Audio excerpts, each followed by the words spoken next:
Je déteste les tutos sur internet. Souvent, je suis déçu aussi par les livres que je lis. Moi, mon domaine, c'est le jardinage. Quand j'ai commencé à v à vouloir apprendre à m'y intéresser vraiment, j'ai emprunté beaucoup de livres à la médiathèque. Je les ai lus. J'ai regardé beaucoup de vidéos YouTube et j'ai été déçu. Est-ce que vous connaissez la loi de Sturgeon, Sturgeon's Law? C'est une loi qui dit que 90% de tout, c'est n'importe quoi. En anglais, c'est un peu moins poli. 90% of everything is bullshit. Ça veut dire que 10% est juste. 10% est vrai. Et je pense qu'on n'est pas loin de la vérité avec cette loi de Sturgeon. Il y a beaucoup de remplissage. Il y a beaucoup de décoration. Pour résoudre tel problème, il faut prendre du savon noir et frotter à l'aide d'un chiffon, de coton pur qui a été imbibé dans de l'eau de rosée, mélangée à du savon noir, qui a passé 1 an dans un trou à la cave, avec des racines de pissenlit. Ce genre de choses, vous voyez? Des recettes comme ça, des soins, des techniques, des, petits pansements et des comment dire? Des, hem, ouais, des recettes de grand-mère, des petits remèdes, voilà, c'est ça le mot que je cherchais, pour résoudre des problèmes et puis des descriptions très particulières, des techniques très pointues. Telle ou telle plante, il faut la semer tel ou tel mois, telle ou telle température, à côté de telle ou telle chose. Il faut travailler le sol à telle ou telle profondeur, il faut avoir tel ou tel espacement, il faut faire ci, il faut faire ça, il faut mettre cet engrais, mais pas cet engrais-là. Toutes ces précisions, toutes ces informations, à mon avis, le la loi de Sturgeon s'y applique. C'est-à-dire que 90% de ce qu'on trouve dans les vidéos YouTube, c'est n'importe quoi. Et peut-être même que 90% des 10% restants, c'est aussi n'importe quoi.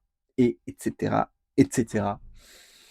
Dans les livres, dans les vidéos YouTube, les tutos, on trouve beaucoup de demi-vérités, d'affirmations discutables, de choses qui sont vraies dans certaines circonstances, mais qui ne le sont pas toujours. Une plante n'a pas forcément besoin d'avoir une fertilisation différente des autres parce que, un jour quelqu'un a fait un essai et ça a mieux marché, mais en fait c'était dans des circonstances particulières et cette plante a été attaquée par je ne sais quel, parasite ou je ne sais quoi. Hem, Tel ou tel remède va fonctionner, dans une telle circonstance, mais pas dans d'autres. En fait, il y a des lois plus fondamentales qui existent. Ce sont les 10% des 10%. Ce sont des lois qui éliminent presque tous les problèmes. Et moi, ce sont ces solutions que je recherche. Ces solutions qui sont plus fondamentales, plus profondes, plus puissantes. Ces lois qui vont nous donner des réponses presque philosophiques, qui vont nous permettre d'avoir un meilleur jardin et en même temps, qui vont nous permettre d'avoir une meilleure vie. Ces solutions universelles de pensée critique, de prendre les choses non pas superficiellement, de saupoudrer de poudre de perlimpinpin, mais de penser les choses au cœur, à l'origine. C'est ça que j'aime. Et c'est ça qui nous manque. On nous dit oui, il faut absolument que vous mettiez des granulés de poulet. Il faut absolument mettre du compost. Il faut utiliser cette semence. Non, ce sont des détails. Et il faut se concentrer sur la base. Comme Oreslan dans sa chanson « Vous n'avez pas les bases ». Ok, alors aujourd'hui, dans mon plan, je partage avec vous 3 vérités fondamentales qui sont vraies dans un jardin, qui sont aussi vraies dans la vie. Première vérité fondamentale. La santé, ça marche. Oui. La santé, ça fonctionne. Vous avez déjà entendu cette histoire. Cette personne, cette infirmière nonne du XVIIIe siècle qui a passé sa vie avec des malades atteints des maladies les plus pestilentielles, la lèpre, le choléra, la peste, que sais-je, et qui ne sont jamais tombés malades. Pourquoi? En partie parce qu'elles étaient en bonne santé. Peut-être aussi parce qu'elles se lavaient un peu les mains de temps en temps, ce qui n'était pas la coutume à l'époque, mais probablement parce qu'elles étaient en bonne santé. Et pour les plantes, c'est pareil. Une plante qui est en bonne santé se fera moins attaquer qu'une plante qui est en mauvaise santé. Et c'est vrai à une échelle qui est impressionnante. 2 plantes côte à côte, l'une d'entre elles est en bonne santé, a été correctement nourrie, entretenue, a bien poussé pendant les premiers temps de sa vie, a eu les meilleures conditions, va être à côté d'une plante, ou même entourée de plantes qui n'ont pas bénéficié des mêmes circonstances, de même qualité, et ces plantes vont être piquetées de petites morsures d'altise, tandis que celle qui est en bonne santé va être intacte, presque intacte, ou juste légèrement morcelée, mais pas tant que ça. Et elle va se développer avec beaucoup plus de vigueur, à la fois parce qu'elle est en bonne santé, mais aussi parce qu'elle est épargnée par cette attaque. Et c'est vrai dans la vie aussi. Ce n'est pas vrai à 100%, attention, ni pour les plantes, ni pour les êtres humains. Mais la première chose à faire pour ne pas tomber malade toutes les semaines, c'est être en bonne santé, bien boire, bien manger, faire de l'exercice, se reposer, dormir assez, savoir se détendre. Voilà pour une première vérité fondamentale. La santé, ça marche. Et, petite information, écoutez-moi bien, pour les plantes, le problème le plus fréquent, le point que vous devez essayer d'ajuster le levier que vous devez essayer de soulever à l'extrême. Mettez-en trop.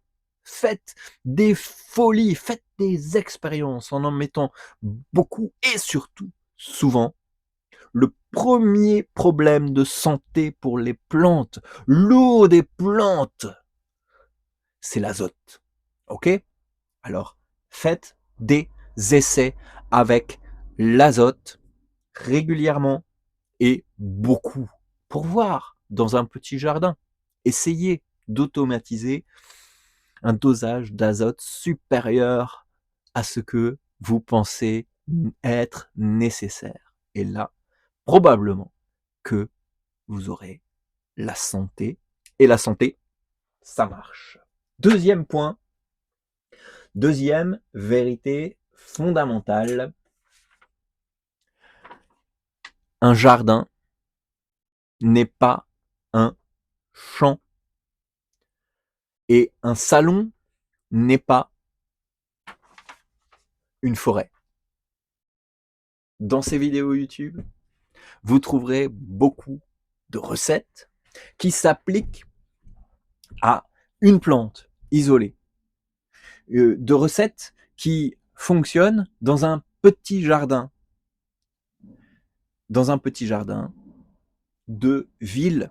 Mais une ville, ça n'est pas la nature. Dans une ville, il n'y a pas de sangliers. Dans une ville, il n'y a pas autant de vent. Dans une ville, il n'y a pas la pluie qui tombe de la même manière. Il n'y a pas autant de soleil en été. Pardon. Ce n'est pas pareil, ok? Une plante dans un salon est préservée de tous ces parasites qui viennent, qui veulent les manger, de ces sangliers, de ces altises, de toutes ces bestioles. Et les choses peuvent fonctionner. Vous pouvez voir une vidéo YouTube qui vous montre, regardez, mon jardin fonctionne à merveille, tatati, tatata, mais il va être dans un quartier où il y a très peu de jardins. Et dans ce quartier où il y a très peu de jardins, vous savez ce qu'il n'y aura pas non plus? Il n'y aura pas, ou il y aura peu de mildiou. Et alors, cette personne fera des superbes tomates, oui, mais ce ne sera pas pareil pour vous si vous reproduisez ceci dans un autre endroit, près d'une forêt, dans un endroit où il y a de la brume qui se lève le matin, tous les matins, même les matins d'été, même quand il fait 30 degrés, la brume est là et le mildiou vient manger vos feuilles de tomates. Et c'est vrai aussi à l'échelle. Une chose fonctionne chez vous, dans votre micro-jardin, sur votre balconnière, c'est bien, mais les choses ne se passent pas pareil dans votre champ, au bord de votre forêt, en 1000 fois plus grand, à une échelle beaucoup plus importante. Il y a des phénomènes de masse critique qui apparaissent pour moi avec mes micro-pousses. Mes micro-pousses, j'ai eu beaucoup de problèmes, j'en ai encore, parce que j'ai fait grandir les quantités. J'ai fait grandir les quantités de graines à pré-germer, à faire tremper.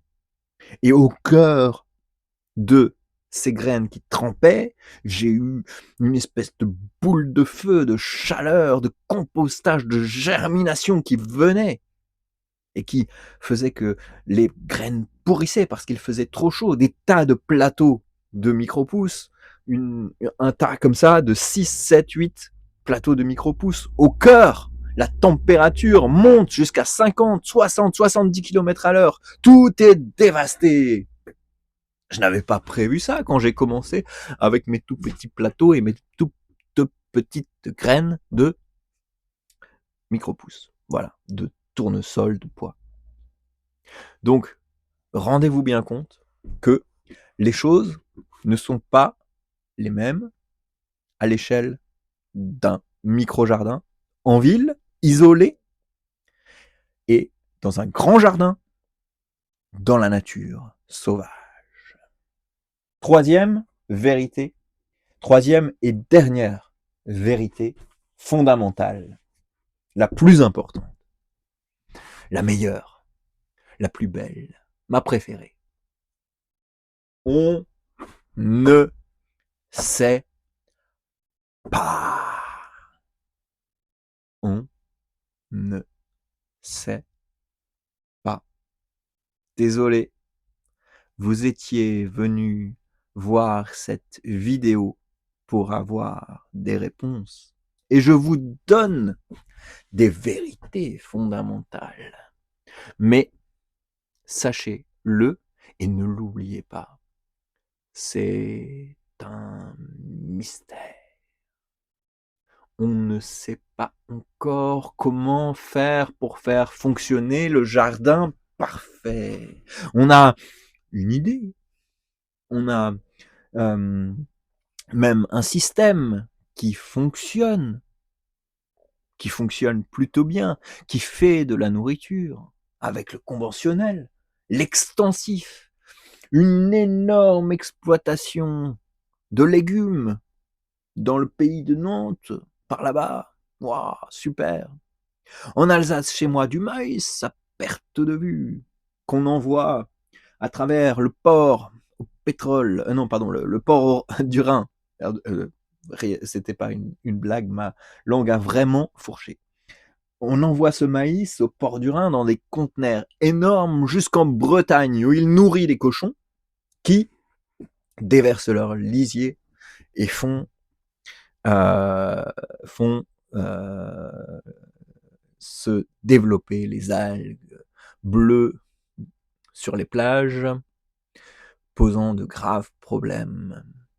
Comme chez nous, le maïs, qui ne pose pas de si graves problèmes, à part, bien sûr, une tristesse. On pourrait faire beaucoup mieux ici, en Alsace. Plus de légumes, plus de variétés de blé ancien, mystérieux, plus d'élevage. Et si on pouvait faire notre propre cochon? Oui, on le pourrait.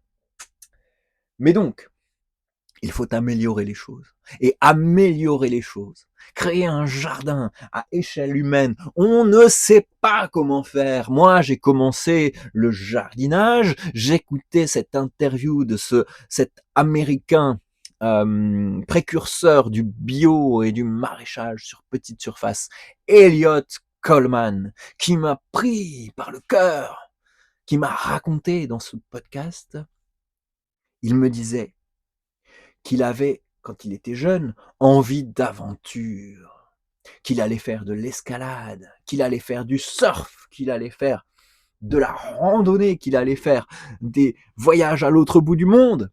Et un jour, il s'est retrouvé dans une ferme, il a observé ça, il a vu le mystère, et il s'est dit, toute terre est déjà découverte, Magellan a fait le travail, dans la tech, est-ce qu'il y a vraiment des choses importantes à découvrir dans le Web 3? Enfin, ça, c'est pas Elliott Coleman qui se l'est dit, c'est moi qui vous le dis. Est-ce qu'il y a vraiment encore de la substance, de la moelle profonde à extraire dans le Web 3, dans la crypto, dans les télécommunications? Il y a encore des choses à faire. Mais l'aventure, la vraie aventure, elle est là, dans l'agriculture, dans le maraîchage. Il faut qu'on cherche, il faut qu'on découvre. Créer le jardin parfait, créer un jardin qui peut être productif, rentable, rendre riche le jardinier, nourrir les gens, nourrir les voisins avec de la bonne nourriture. Et avec ça, on pourra créer un monde avec plus de santé, plus de liberté, plus de beauté, plus de fierté, de la responsabilité, de la convivialité. C'est ça qu'il nous faut. N'ayez pas une attitude de je sais, j'ai la recette parce que j'ai lu un livre de Jean-Martin Fortier. J'ai la recette parce que j'ai regardé toutes les vidéos de Nathanaël Frey sur YouTube. Moi, j'ai la recette parce que je parle anglais et j'ai lu le livre de Curtis Stone. Non, c'est un mystère. On ne sait pas. Faites des expériences.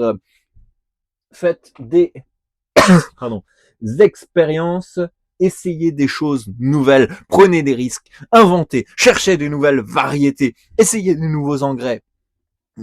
Ne perdez pas trop de temps dans ces expériences, mais faites ces expériences et soyez humble parce que, troisième vérité fondamentale, la dernière, la plus importante, on ne sait pas. Moi, je ne sais pas encore, je n'y suis pas encore, parce que ce qu'on doit atteindre, c'est une agriculture de proximité, d'écologie, de convivialité, de beauté, une agriculture paysanne, une agriculture de terroir réinventée qui a des rendements suffisants pour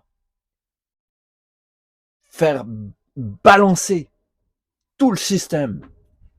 OK? Les mêmes rendements qu'en agriculture conventionnelle. C'est possible. Prenez la physique, prenez la biologie. C'est possible. Il faut trouver les outils. Et c'est ça que je cherche. Et je n'ai pas le temps de perdre mon temps avec ces 90%. Alors, je dois me forcer pour rester un petit peu actualisé, à jour, pour connaître les trucs, mais ça m'insupporte. Je cherche des vérités fondamentales et c'est ce que je veux partager ici avec toi. Alors, abonne-toi. Ciao.